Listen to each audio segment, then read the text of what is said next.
Got a little slurpage in there. What's up, guys? Garrett Howdy. Chappell, Nathan Ramsey here with you today. Welcome to another 910 podcast. Thanks for joining us today. And yeah, there's no really clever intro for today, so we're just going to get right to it. About to get real. Golly, Jimmy. He weren't about to get out of here. Let him get nice and low. Those feathers, bro. Oh, they're gonna get as good as a pass this morning. And by golly, you're doing it. Put the smack down, baby. This just got dirty in a hurry.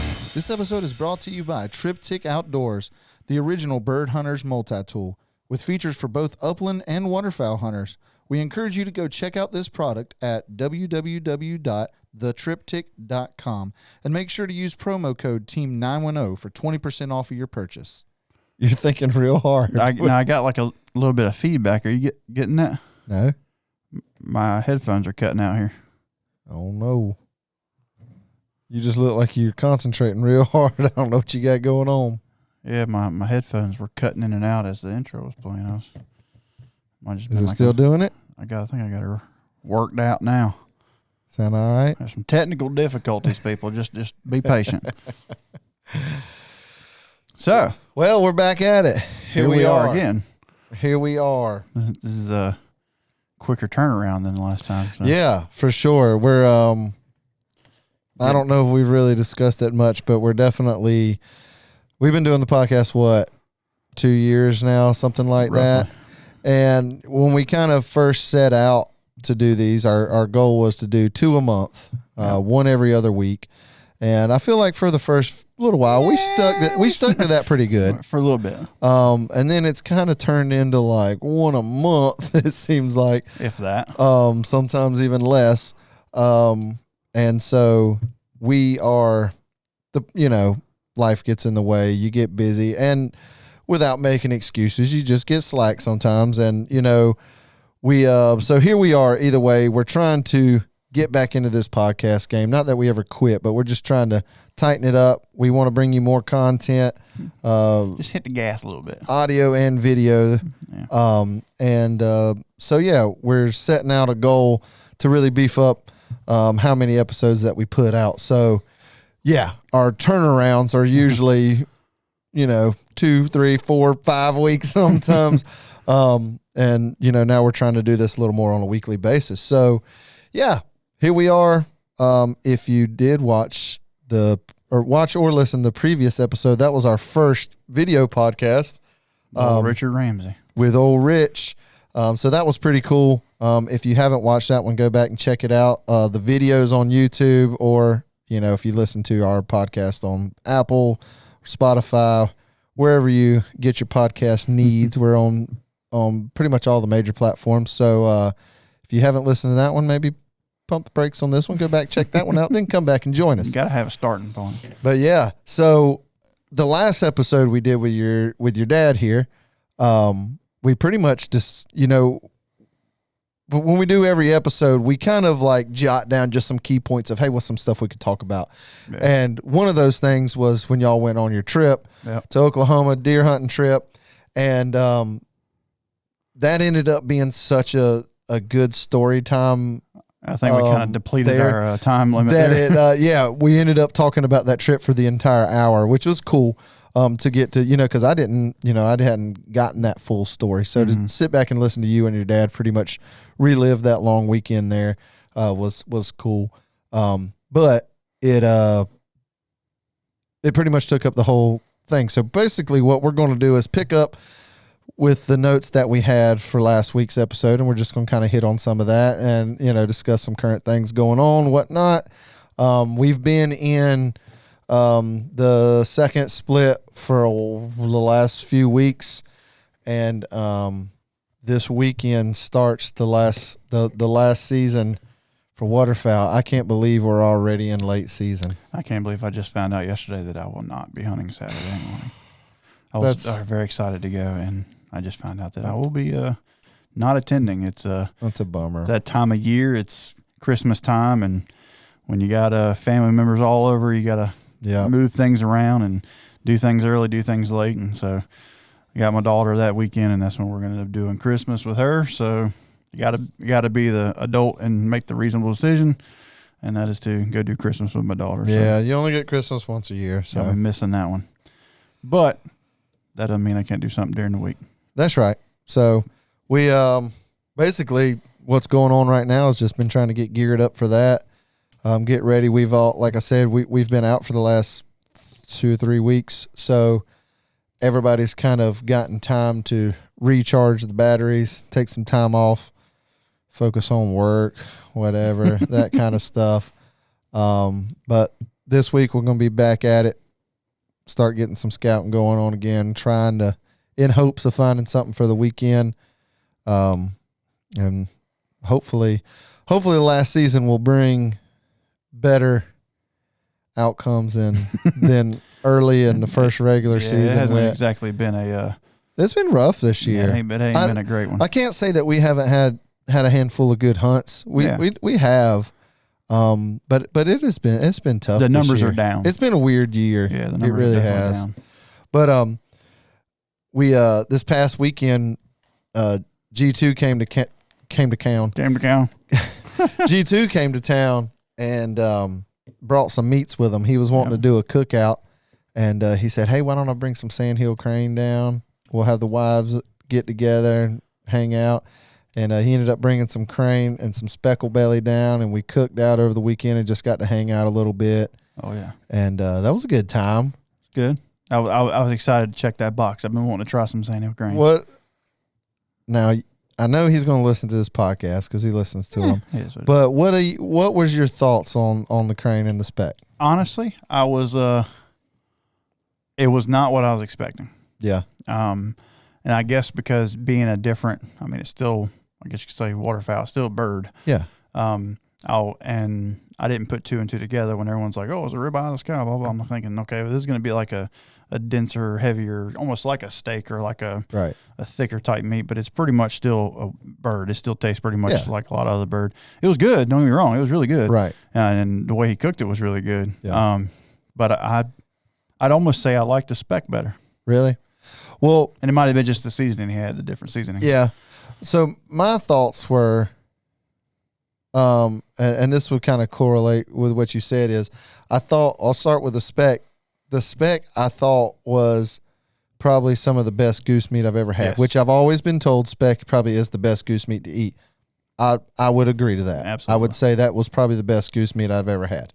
So it pretty much lived up to my expectations. I think where the crane was very good, but where I think it fell short was I think it's oversold.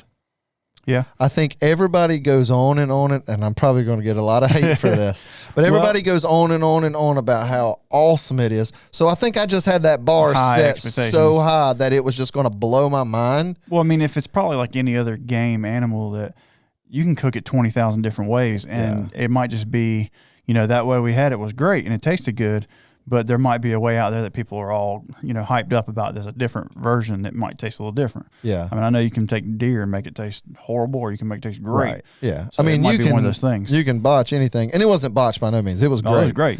I just think everybody just goes on and on about how awesome it is, and I went into it expecting it to really be like super dope good, and it was just like, yeah, this is pretty good. Yeah.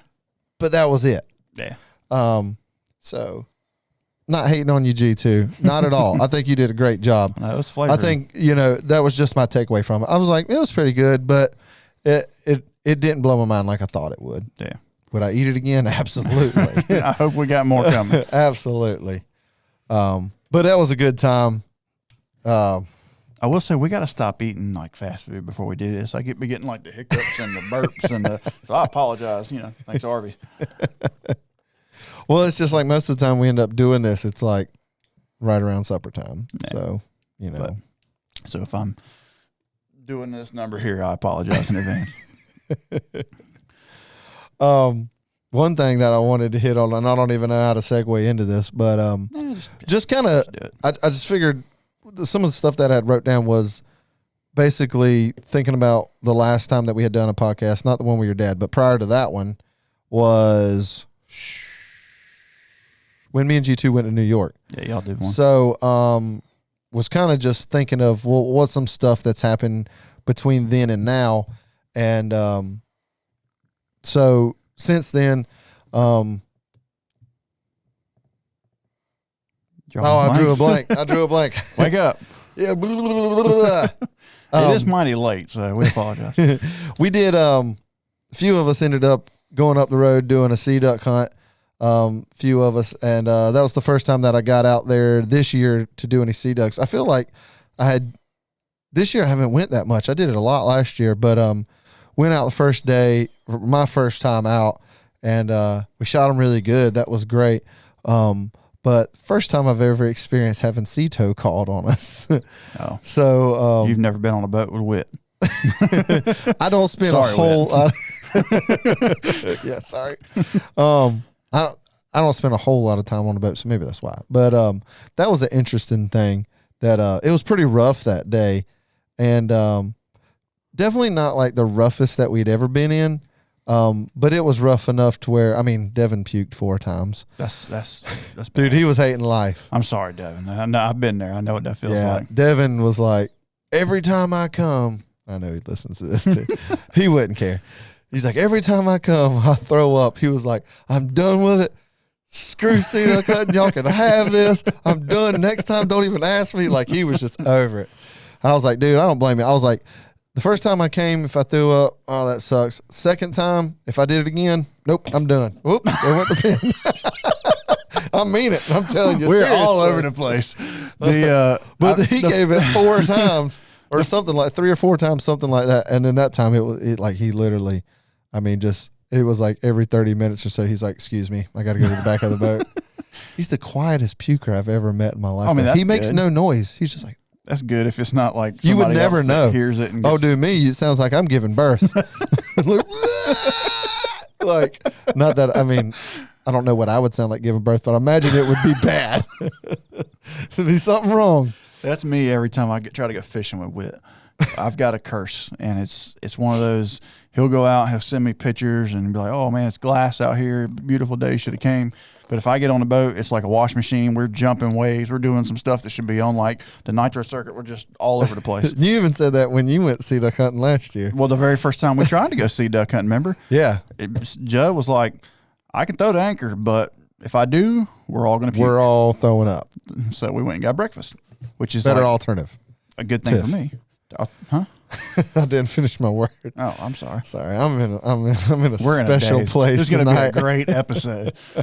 But yeah, and that's I haven't actually got to do a whole lot of sea duck hunting. I mean, I finally did get a chance to go, and we killed some. I think that was either last year or year before. It was last year, I believe. Yeah.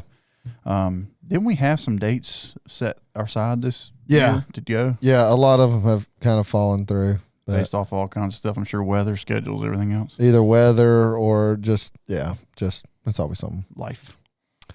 But it Well, I hate that he threw up. I mean, it takes away. I mean, I'm sure he's there trying to have a good time, but yeah. I don't know how much good time you can have when it's like every 10 minutes. No. And then the helm ended up stripping out on the boat, so we had no way to steer the boat. Somehow, luckily, the grace of God, we were able to drift back to the anchor and get anchored back up. Well, that that's was good. just luck. And then we had to call Cito, wait an hour for them to get there, and then when they drag you back, they're dragging you at like 3 mile an hour. Yeah. So poor Devin, sick as a dog, and wait an hour on them get there. I think it took them an hour for us to get us back. And being under tow like that does not help the stomach. Well, no, he said once we're moving, he's fine. Yeah. Because like once we were getting drugged there for a while, he's like, I'm golden now. He's like, I feel good. I just can't sit still. I know a lot of people when you're fishing, like people make a mistake. You haul butt out into the ocean somewhere, jumping waves, whatever, and then as soon as you get there, you want to look down and try to like fix a line up, and that's when people start going, "Oh buddy." So that's why you got to learn to look at that Keep your horizon. eyes on the horizon. That's right. And don't make bad choices with food before you go. The first time I ever threw up in the ocean was trying to go fishing, and I thought for some reason it'd be a great idea to stop at a gas station that morning and get those little the Hostess or whatever chocolate donuts. Yeah. Don't do that. No. That's bad choices. Bad. Yeah. They did not taste great the second go around. It's never as good the second time around. But anyway. But yeah, we've been talking a lot lately, which it's so far away, but I'm super stoked about. And speaking of sea duck hunting, is going and doing a Massachusetts trip up to Cape Cod. I'm down. And half of our crew ended up doing that while we were in Oklahoma. Was it this past year? Yeah, when we were in Oklahoma. So this past January, almost a year ago, they about half of our crew ended up going up to Cape Cod and freelancing up there for 4 or 5 days, something like that. They kept us honest because as we thought we were cold sitting there on windy business, we thought we were cold until we started getting pictures of everybody's beard froze over with icicles. And it's like, I guess we ain't got it that bad. Yeah. So they went last year, and then they were talking, we're going to make this an annual thing. Well, then Judd ended up, he just recently had a baby, and he's like, dude, there's no way I'm going to be able to go next year. So they're not going this year, but between me and Judd and you and Parker, we've been talking about it a bunch between each other, and it's like 2023 January, we're going to Cape Cod. Of January? Supposed to, well, somewhere around there. We hadn't set a dates, but that's when 2023 or 2024. 24. I'm sorry. I'm sorry. It's about to be 24. We got some trips coming up soon. That's like a couple weeks away, dude. That's what I'm saying. It's so 23 sounds like far away, and that's next month. Yeah. So 24, we're supposed to be doing a late season hunt out there. Right. And I'm super stoked about it. Like, I'm already thinking about it way too much for it to be so far out, but yeah, we got a couple things super excited to about knock out before that happens. Yeah. But anytime the words sea duck comes up, I want to start talking about that trip because I'm already watching freaking Cape Cod videos on YouTube, dude, and I got 13 months. Slow down, right? So that's gonna be fun. I'm sure. That's something that that's going to be an experience for trying to film. I think we did have Judd in sometime after they did that trip, and we talked to him a little bit about it. But that's something I've been wanting to do is to either, to get some of the guys that went on that trip, Devin, Parker, Zane, somebody, and get them to talk about, that trip out there or whatever. Yeah. So I'm sure sometime between now and then we'll do that again, or get one of them guys in here and talk some more about that. It's definitely kind of a different world. It'll be something me and you've never done. It'll just be cool because it's so different from what we're used to doing. We'll hopefully get to check a lot of the birds off the list and just do some filming that we've never done before, which is exciting. So that'll be cool. Stay tuned. 13 months. Stay tuned for a while. Stay tuned for a while. You got to stay tuned forever, but you got to dedicate for this one. we're hyping it up early. That's right. It's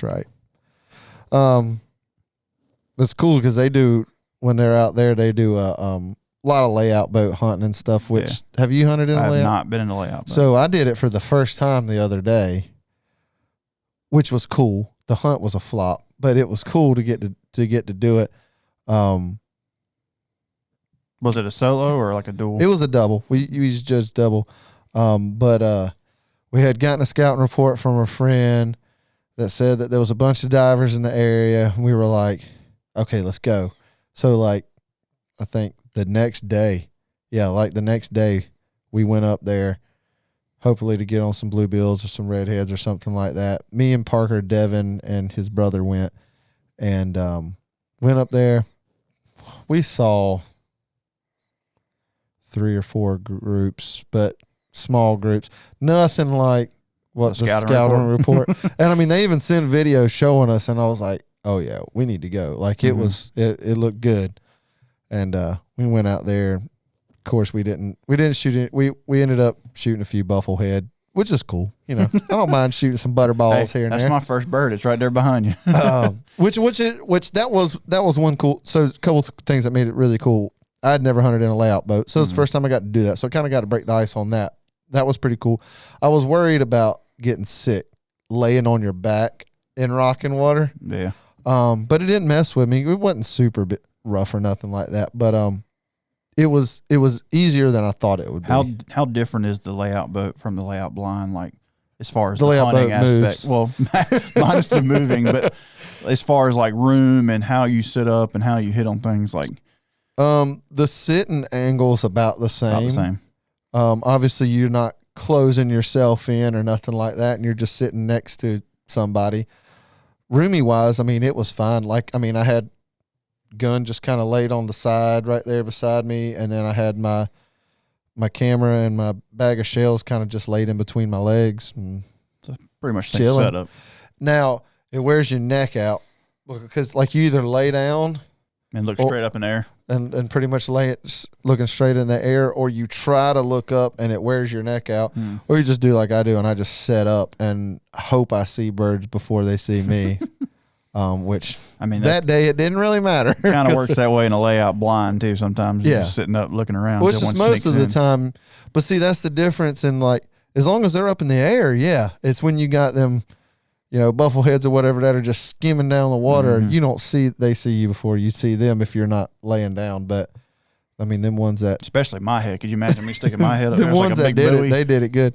We had some come in and shot those. They were cool. But yeah, it was cool. Definitely something I'd like to go do again. It's a lot of work.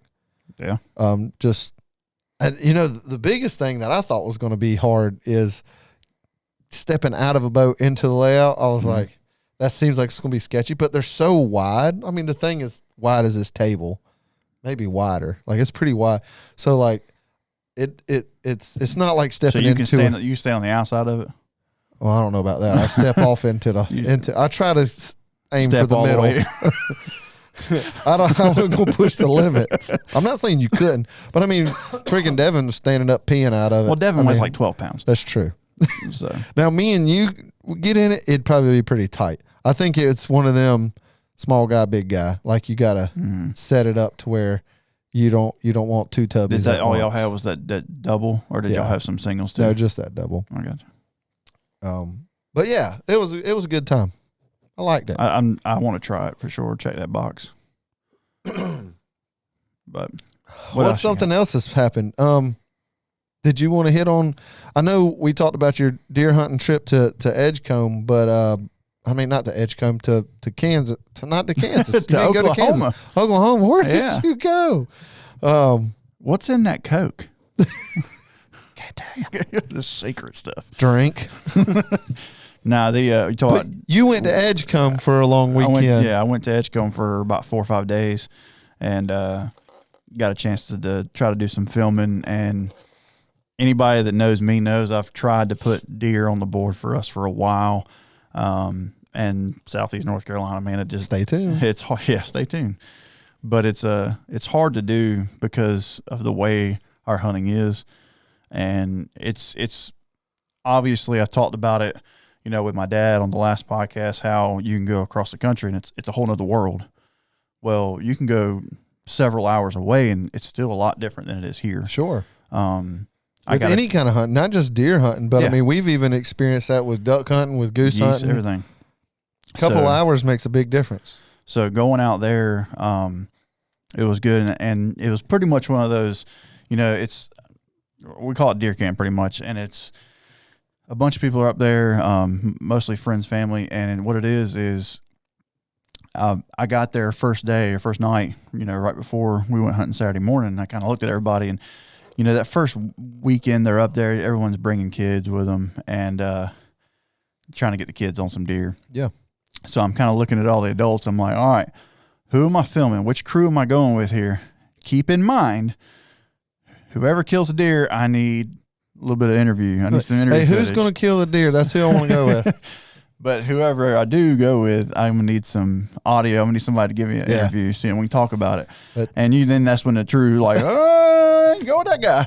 Nobody wants to be in front of that camera. Yeah. So Sean actually stepped up, and he's like, and Sean, I went with the sheriff and the sheriff's son and the chief deputy, and who is actually my stepfather-in-law, and his son, and then all the grandkids were there. And Sean is a sheriff's son. He was, he talks in front of the camera. He'll talk in front of anybody. And he's like, yeah, I'll do it, man. Come with me. And he had his daughter Braley with her, breath him. I'm on that same stuff. So we ended up going. We set out. I mean, I think I hunted Saturday morning, evening, Sunday morning, evening, Monday morning in the evening, and then Tuesday morning. So we did a lot of sits. Yeah. Trying to make this video, and unfortunately, I think we came in a little late. They go there kind of annually, and usually it's kind of like pre-rut. Yeah, like we talked about the rut on the last one. But this year with the election, the sheriff going through the election, we had to kind of postpone it a little bit, so we went kind of late rut. Yeah, and at that point, it was tough. The good thing is, like I said, you go that far away. I got a ton of footage of different deer. I just didn't get a ton of footage of the deer we wanted to see. A lot of key element was missing. And I mean, it was great, and it was a first time I actually got to take the new lens I just got this year up there, and that actually gave me an advantage. But we just could not get on a shooter buck. And that's what we were trying to do. And she's killed a shooter buck. So it was like, we're really trying to get, up the game, get her a big one. Sure. And it got down to like the last day to where, she's about to go back home. All the adults stay, but the kids go back after that weekend. And I got to that last day, and they're just like, at this point, let's let her shoot a doe. Let her kill a deer while she's here. So I did film that. And, of course, I come back home, get ready for my Oklahoma trip, and I get a picture. Sean kills a buck. Of course. Now that I'm gone. So, but it was still, there's a ton of footage. You got to see a lot of deer. Even, for her to kill the doe, she's still super excited. So it's still awesome footage, and I'm going to try to work with that, throughout the summer, see if I can't get something, put it together. And hopefully I can go back and make it happen again. I think, this year if they go back up there, they'll go back to that pre-rut. And we talked about this in the last podcast, and I know I'm not going to dive into too much deer with you again, but I made you suffer through it once. No. But pre-rut and deer in the rut are two different things. And the reason I say that is because pre-rut is when you're going to have a lot more activity around like bait piles and a lot of bucks coming around, making scrapes, doing what they're going to do. They're marking areas, and they're checking their scrapes, going around. They'll check 2 or 3 in like a loop kind of.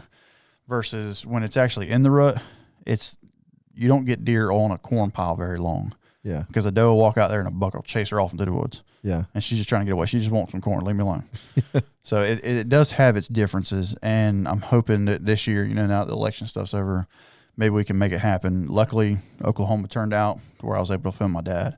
So at least I know I got 1, maybe 2 in the works here. We shall see. That's something I dumped and dumped footage. How it is when we're by ourselves, or when me and you are together, we spend all day dumping. Yeah. Imagine being by yourself. It's like everyone's hanging out, and I'm just like, yep, hitting download. So, but it's fun, man. I love it. I love the environment. That's one reason I wanted to film it so bad, is because I think me and you have talked about like the whole deer aspect. You don't deer hunt, and you've been a few times, and it just weren't for you. The hunting aspect, that patience isn't all of it. Deer camp's fun. Oh, sure. Hanging out, because that camaraderie we get when we're in the blind. Absolutely. That happens at deer camp when you're back at the house and you're cooking and, eating way too many Debbie cakes that one man should eat in one weekend. But doing that and just hanging out, that's part of it. So hopefully that's going to turn out to be a video as well. But cool deal. We shall see. Well, we're looking forward to it. I'm looking forward to it. Yeah. Hopefully I can keep it coming. Hopefully it's something we can start mixing. We'll get that's a whole other area of people to reach out to. Sure. Right now we're focused, 99% waterfowl and turkey.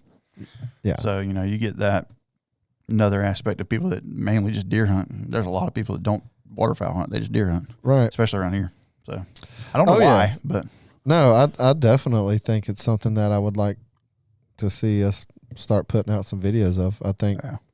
And I mean, not even just the videos, but even the photography side, the podcast side. Like, I want to cover, I don't want to just always be what I want to do or what you want to do. Like, it's the outdoors. I want it's the outdoors. It's, I want to be well-rounded.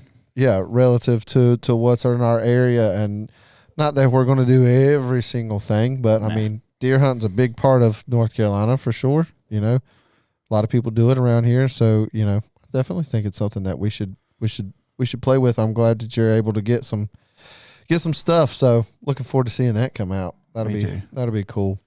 And that's like, you know, even with you going to Edgecombe and trying to get a good video of a good shooter buck, and even though that don't happen, you know, it's still a good time either way. Oh, yeah. You know, like you said, even if nobody shoots nothing, the hanging out at the deer camp still a good time. And I think we speaking of podcasts, that's the go-to for travel. So when I was driving to and from Edgecombe, I did it by myself. You know, it's a couple-hour drive. I was listening to a podcast with Michael Waddell, and it made a great point for the whole. You know, we weren't able to get a buck, but she did kill a doe. And it was one of those, he was doing a podcast, I want to say he was talking with Tyler Jordan, and they were talking about people being proud of what they killed. And that goes for any hunting. Yeah, sure. Like a prime example, we are guilty as charged. You know, you go out and you try to get on a good goose hunt and you might only kill 3 or 4 geese. You know, how often do we're taking stack pics at 3 or 4? We got some on our phone, but we're not posting it. Yeah. And it's one of those, that's kind of what the podcast they were talking about. They were saying, you know, like, go hunting for you. And just because it's not the biggest buck in the world, or someone's going to down you because, oh, y'all only killed 4 geese, or you only killed an 8-point or whatever. He's like, take pride in what you're doing. And I mean, this is the biggest passion of my life. So that hit me deep. It's so easy to get in a competitive mode world to where I want to kill more birds than these guys, or I want to shoot the bigger buck than these guys. And and it's easy to do that, and guilty as charged. Like you said, I've been there, and it's just like, you know, where we live, you know, the waterfowl is, it's a challenge here. It's a grind. Absolutely. We definitely don't live in the best area in the country by no means. Yeah, you don't come here to duck hunt. But not that you can't have good hunts. Not that we've had a ton of great hunts. Absolutely. But then, you know, but it's easy to, like, every year we'll take a couple trips and we'll go out to where, okay, when we hunt around here, we might, you know, we go duck hunting, we might kill 5, 6 birds, something like that. And it's great. Then you go out west and we kill 40, 50 birds in a hunt. And then we come back here. It's easy to be like, man, this sucks. And it's like, it's easy to be like that. But you're not comparing apples to apples. And it's done that to me. But either. then it's like, you got to realize, and I think that's where a lot of people go wrong. And I've definitely went and been in this way before. And you kind of got to check yourself. It's like, what makes a good hunt? And it's easy to base that hunt on numbers, and that is just a very small piece of that pie. Like, obviously, that's the icing. Sure, you want to go out and shoot a limit, but man, if you shot a limit every time you went hunting, it would lose its luster. Like, there would be nothing great about it. And it's like, yeah, of course you want to do that, and when that happens, it's something truly special. But there's so much to it, and like for instance, if you took. We talk about our early season in September this year was a freaking grind. Like, we busted our butts. Probably one of the hardest August preseason and Septembers that I've personally ever ran. Like, I mean, dude, I beat the pavement so hard, and it was one of the worst Septembers we've ever had.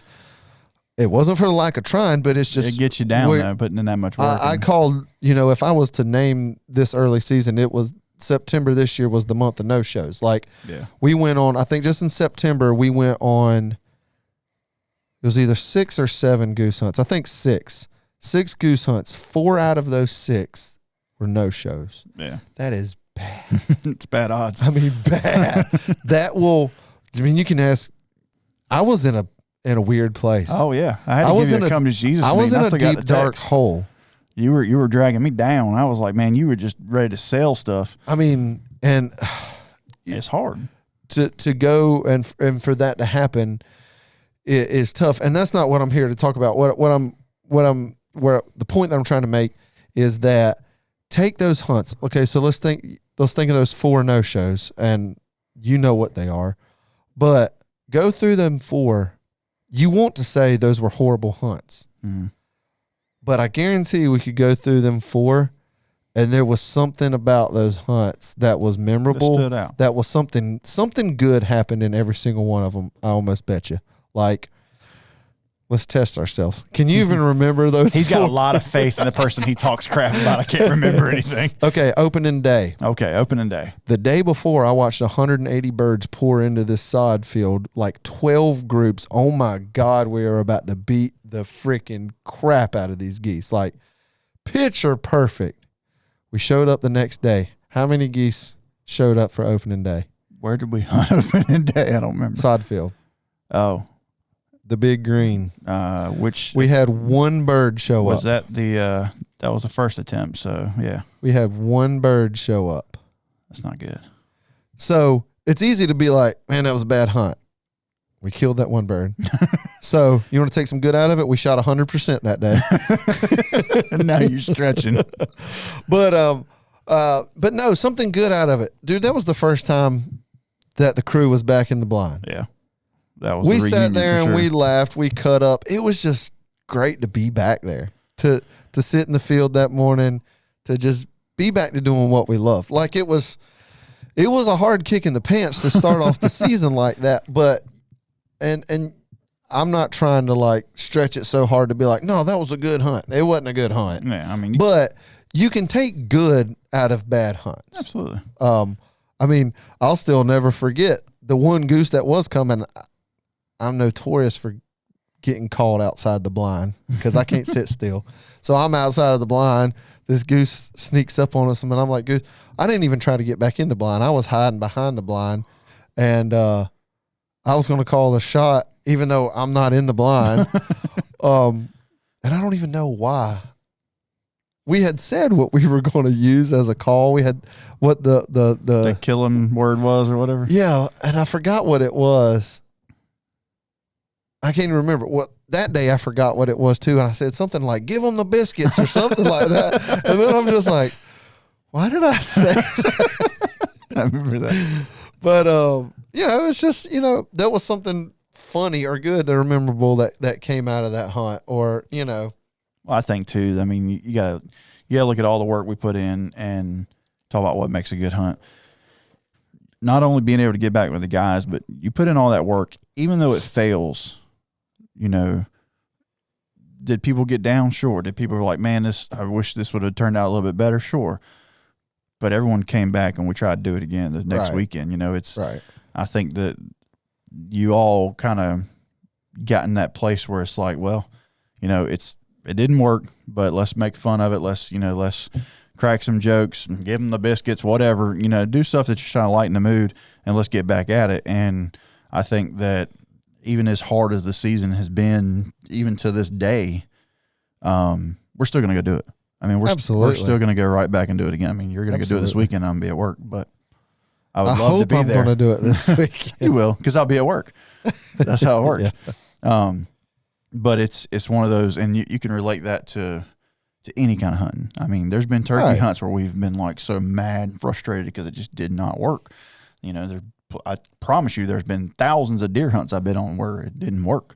Absolutely. But there's something I take away from a hunt that when we go sitting together with the blind, we come up with ideas. We come up with, what we're going to do, or make a new joke, or taking a kid. You got to take Waylon a lot more. That's something special you take from it. Whether you kill 1,000 birds, you kill one. Right. It's still something. It's still made the memory book. There's still pictures from that day. Yeah. So you're still making the memory.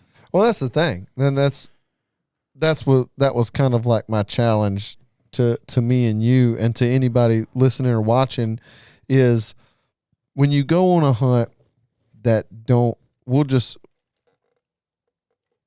we'll call it like it is, where you don't kill as many as that you wanted to, or you don't kill anything at all, or you didn't even see, not saying that you're never going to be upset, because it sucks, especially when you put a lot of time and energy and money and that goes into this, and then when it flops, I mean, it's going to be disappointing, sure. But like the challenge is find the good in that, like think, and even go back on the hunts you've been on this year and just think about like we just did with that one hunt. Like, think about a hunt that you were ticked off at that day. But I bet if you really think about everything that happened that day, there was some good in that hunt. There was some, you can't say that the whole day was miserable. Like, no, just the killing part was miserable. but there's so much more. And just to open your whole thoughts and mind to the entire process, I think if you think about it, there's a lot of pieces to that pie that I think a lot of it ends up getting overlooked. And just pushed back. And if you get so focused on just the numbers game, you kind of forgetting that's not the reason you originally started doing this. That's something that comes over time, obviously, and this is, natural. I think the more you kill or the better hunts you go on, you want more. Mm-hmm. You're never satisfied. Greed kicks in. You always want it to get better and better and better. And then when it don't, it's easy to be like, man, this sucks. It's kind of like you're talking about, if we go on a hunt, we only kill 4 or 5 birds, and then it's like, man, I ain't even going to post nothing about this or whatever. But it's like, go back to when we started 4 or 5 years when we first started goose hunting or something like that. And it's like, then we would have been tickled. Heck yeah. Like, we started we would go on like 1 or 2 goose hunts a year. And it's like, now we're going on 10, 15 a year. It's like, it's easy to forget about where you came from because you want more and more and more. One of the most, I don't know if I'm just spinning circles here, but one of the most proud moments in waterfowl for me was I killed 1 bird and it was a wood duck. Okay. That's a lot to stretch, but I'll give you the rundown. I may have told this story before, but so my very first wood duck I ever killed, I've got my piece of property and it was frozen. It was locked up. It was iced over. This must have been way back in the day. This was a while ago. It was the very first wood duck I ever killed. And a buddy of mine was supposed to go that morning, didn't show up, wouldn't answer the phone. So I went to his house. I'm like knocking on the door, like trying to wake him up. I'm like, dude, we got to go. And he pretty much gave me the go away. This wasn't me, was it? No. Okay. No, he had got sick or something and he didn't feel good. He's like, dude, I'm not going. And I'm like, all right, well, I'm up. I really want to go kill some ducks. I was new coming into the whole duck thing. And I was like, I'm just going to go. So I drove out to my property, got there. I know it's frozen.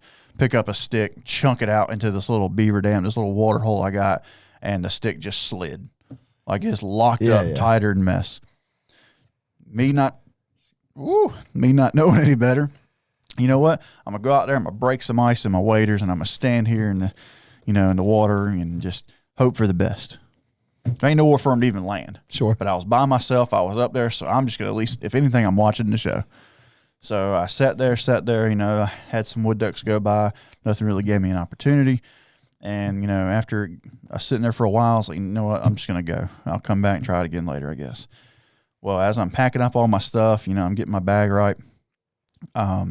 I look up and there's where the beaver dam is, the water's running, so it's not frozen over. Yeah. Drake wood duck standing right on top of the beaver dam. Now he's 70, 80 yards away. He's a good little haul from where I'm standing. Yeah. And I'm like, there's a duck. And then like deer, whatever hunting instincts kicked in. I was like, I'm going to get that duck. So I walked in waders, briars, you name it, all the way around my property to the other side, snuck in there to where he was, and killed that wood duck. Nice. First wood duck I ever killed. Then I had to do some really sketchy stuff and walk across a frozen dam by myself in the middle of nowhere. It's probably not smart. Probably not, but there's a lot of pride. I worked hard for that. It was my first. I did it by myself, and he's on the wall. He's down here at the bottom of the stairs. Yeah. That's a pride hunt, if anything.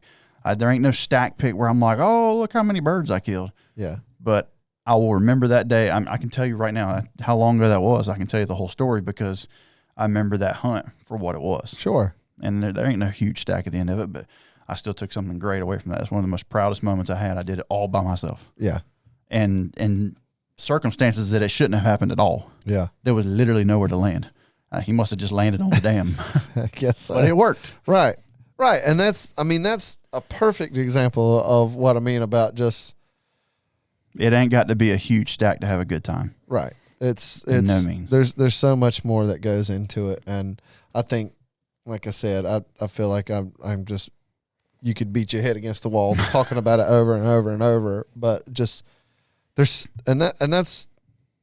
hard for me to relate it to just waterfowl because that's what I do primarily, but it can be like this with anything, especially even like I can say it to turkeys hunting is the proudest I ever was for killing a turkey was the worst season I ever had. Mm-hmm. And because like I set out a goal that year, that was the first year that I wanted, that I wanted to call in my own turkey. And it took me the entire season to do it. Didn't do it to the very last day, and it wasn't even a great bird. It definitely wasn't the best bird that I've shot. To throw the hat bird. Yeah. But it's just everything that led up to that moment is what will make that bird more memorable than probably any turkey I'll ever shoot, because it's just, there's a huge story to that one. Yeah. And like I said, you've killed bigger birds since then. Right. But that one still stands out because of the difference. And I mean, anytime you kill a bigger or a better one, yeah, obviously the biggest, best one you've ever killed is a good, memorable thing. But nothing will ever top that one fight for that one. Because, like, what makes that one so good is how bad that season was. Like, well, maybe that's how our goose season's going. Right.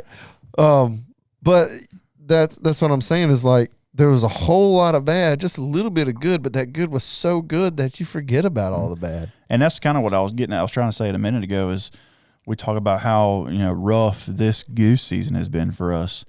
But you said something earlier about how, like, people hunting in different areas. Like, if we went hunting every time and we killed a huge stack of birds, it'd be great. But after a while, it's going to lose that luster. It's going to be kind of like, okay. So I think that the season we're having, even though we've put in a ton of work, doesn't necessarily mean that it's over. It just means that it's keeping you mad at them. It's keeping you mad at them, but it's also when it does finally click and we finally just are on the X the way we need to be. Yeah, it's going to make it so much more rewarding.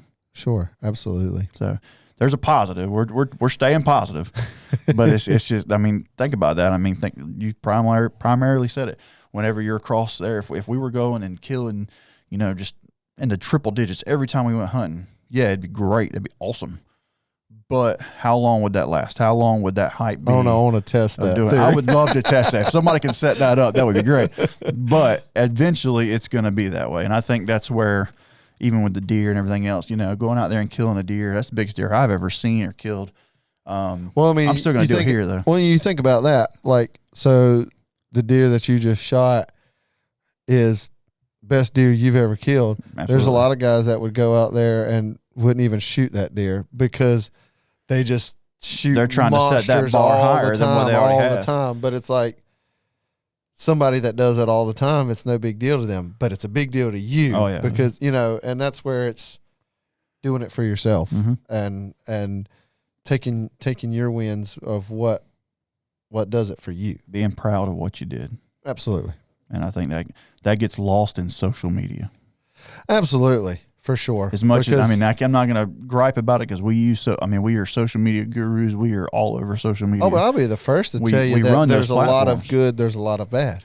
But it is, social media has probably killed the doing it for the pride of what you're doing. Right. And that's, without jumping into that too much, that's something that I do want to talk about in a future episode. That's a whole other conversation. But it is on my list of things because it is a very, very hot topic as far as a lot of people see a lot of good in it, a lot of people see a lot of bad in it. I'm not going to go into it too much, but I think it's something that's worth talking about. But yeah, make a bad hunt good. Make a bad hunt good. So we didn't get a lot of these last week. Maybe I posted a little late, or maybe everybody's just slacking. But I did have a couple questionnaires we can run through. One, I'm going to leave this until last because this is something we can probably talk about a little more. Somebody said this one's the most expensive mount you've ever had done. I don't, especially in the comparison of guys that are getting like big game mounts done. I never done. Yeah. We've never done anything super expensive. The most expensive thing that I've got is impending. is pending right now, where I'm just getting 4 birds mounted at the same time. I mean, it's one mount. They're all going on one log, but right. So right. But I mean, considered, I guess, one mount. I don't even know that you consider that an expensive mount when you think of guys that are getting like giraffes and elephants done. Like, so yeah. I know people that pay. One of the taxidermists used to live down the house from me. He would have people like send him exotics and send him stuff from like Arizona all the way down here, and I'm like, God, I can't imagine the shipping on something like right. that. So people, I'm sure there's people that spend bukus of money for that. I mean, the most expensive, I mean, deer are the most expensive thing I mount. Yeah. And they've gone up. Matter of fact, the biggest taxidermy bill I'll have, and this somebody's going to probably laugh at me because this ain't nothing compared to your giraffe, but both of these deer here, I killed them back to back a couple of years ago. One on Saturday, one on Sunday, and I took them. And at that time, I hadn't took a deer in a while, and I didn't realize the price had gone up. Yeah, a lot. Everything's up. It went up a lot. So when when I gave him the down payment, I was like, so how much I got left? And he told me, I was like, holy mess. He's like, yeah, man, it's gone. When's the last time you brought me a deer? I was like, it's probably been a couple of years. He's like, yeah, it's gone up quite a bit. So, I mean, that was an expensive bill to do both of those at one time. But I'm sure. I'd love to say that I have so many mounts that I spend a fortune on them, but I mean, I've killed a lot of animals that I haven't got mounted. And I hate that. I just don't have wall space. Yeah, that's my problem. I just don't have the room for it. But I am excited. What do you have pinned in right now? You got the my spec and pintail. Spec and pintail. Yeah. And I'm excited to get the spec back. I really want that one. Yeah, I'm and my deer. I'm excited. Oh yeah, that's true. Yeah. So you probably got more of an outstanding bill than me once you add that deer to it. Thanks for reminding me. So I just got that one piece that's 4 birds, just 3 mallards and a spoonie. That's going to be cupped up, committed, and barely legal. Can we get that engraved on the log? Judd. Doing it buck nasty or muddy deer, as muddy he likes to say. But yeah. So sorry, there's no awesome story to expensive mount. There's a story behind this one. But people claiming bands they didn't shoot. I don't know we've never really ran into that problem because we don't shoot many bands. We don't shoot a whole lot of them. That sounds like a blind argument that went down somewhere. Yeah. But so with me not knowing what you're referring to there, I would think if I just play that scenario as in if we went on a hunt and a band got shot and somebody's claiming that they shot it, but they're on the wrong side of the blind. But they're on the wrong side of the blind or what? I mean, do a band draw. That's what it's for.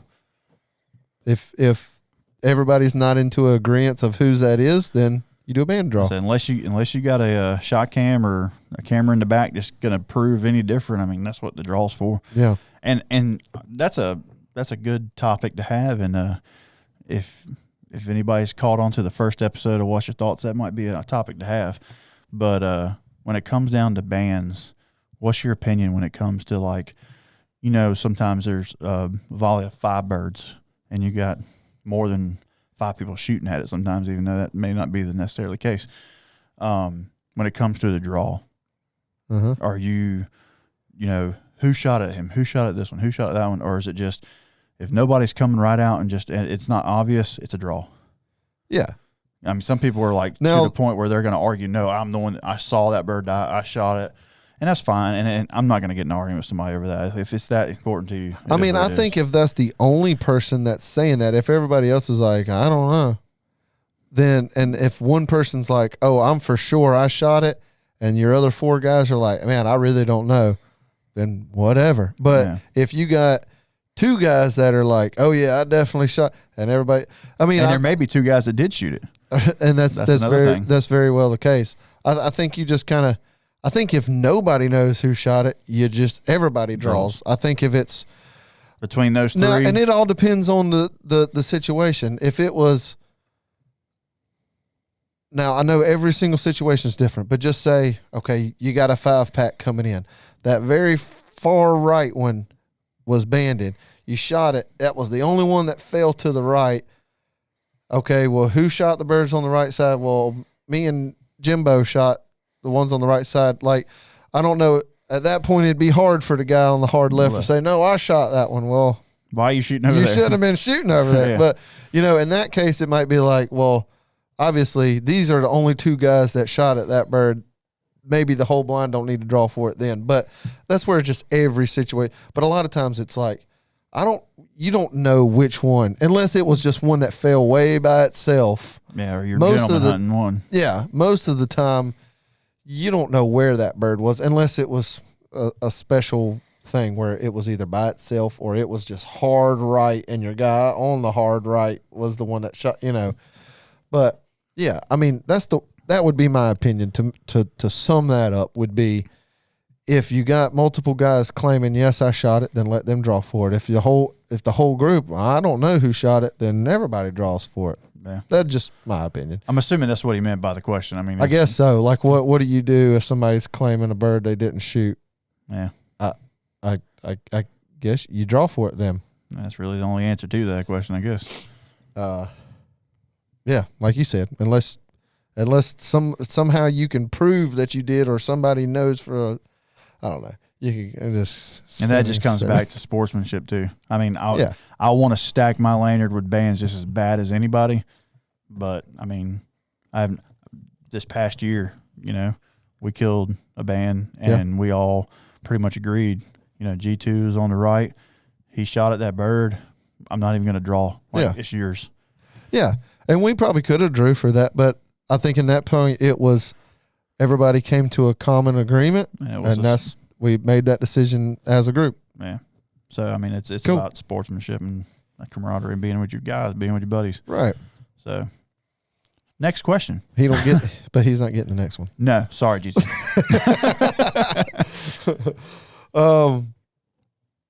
Now, this could be a loaded question, and I'm not how this person is asking it. I'm not going to answer the way that they want me to answer, because I'm not giving you any places to hunt. But the best places to kill birds in the 910. In the water. Send me in the water. Yeah, send me your number, and I'll annex you all our pins. Yeah. No. So obviously, jokingly, you're asking for where should I go to kill a lot of birds, but it's not in the 910. No. Right. I think, but so the way that I kind of wanted to approach that is different area without, obviously we're not going to get into specifics, but different options of how you can kill birds in the 910. So one thing that is cool about our area is we do have a big variety, a variety of different things you can hunt, whether you're hunting swamps or ponds or fields or waterways or the ocean or there's a lot of options. We have a lot of different varieties. You're not really just stuck to one thing around here. And to me, that's one thing that is cool about here. 'Cause you can shoot wood ducks in a swamp one day, geese in the field the next day, sea ducks in the ocean the next day, divers in the marsh the next day. We do have a wide variety of what we can do in the 910. So, I don't really know how to best answer the question other than think about when you just say birds. Style hunt you want to do. So what do you want to do? What do you want to target? What do you want to look after? What's your favorite way to hunt locally? Fields. Fields? Geese hunting fields? Geese hunting fields. I mean, I wish we could shoot ducks in the field.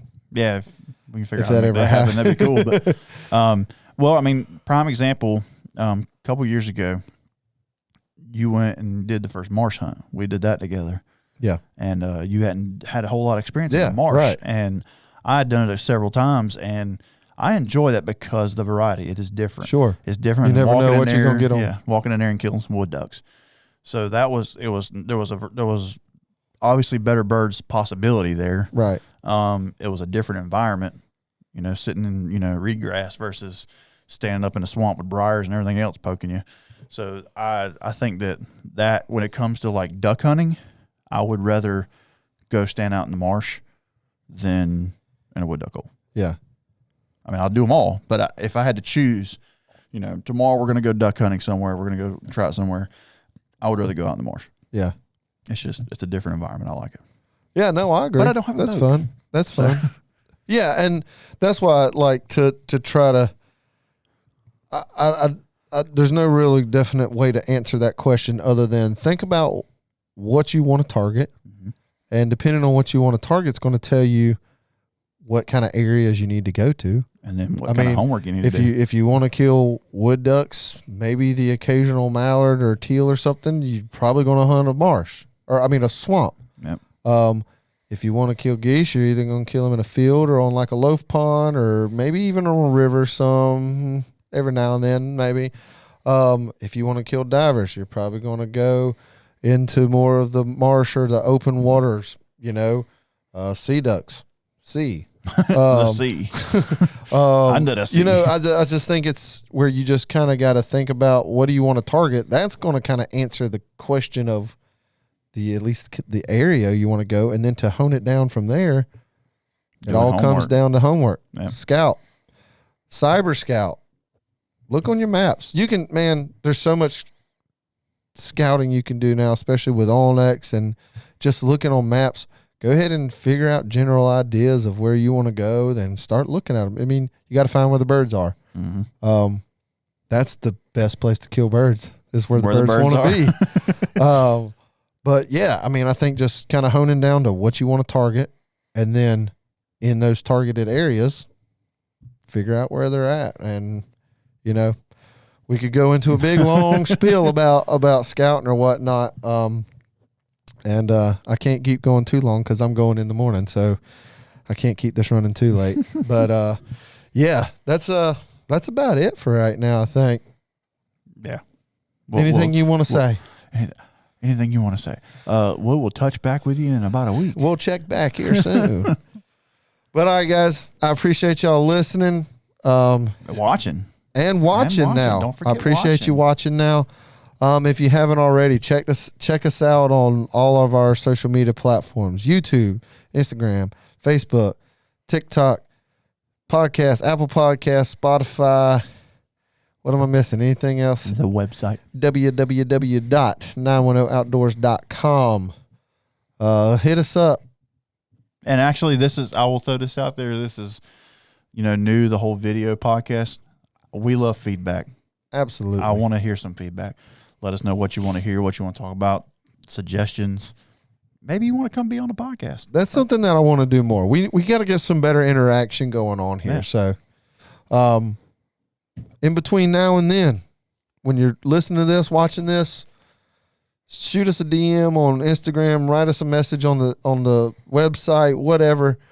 We're probably the most active on Instagram as far as messaging, personal messaging goes or whatever. So hit us up on there if you don't got that. Just do it some ways. We check them all. We're pretty stay on pretty much all of them. So hit us up. Let us know. Let's get something going here. Let's get something going. All right, guys. We'll catch you on the next one. See ya.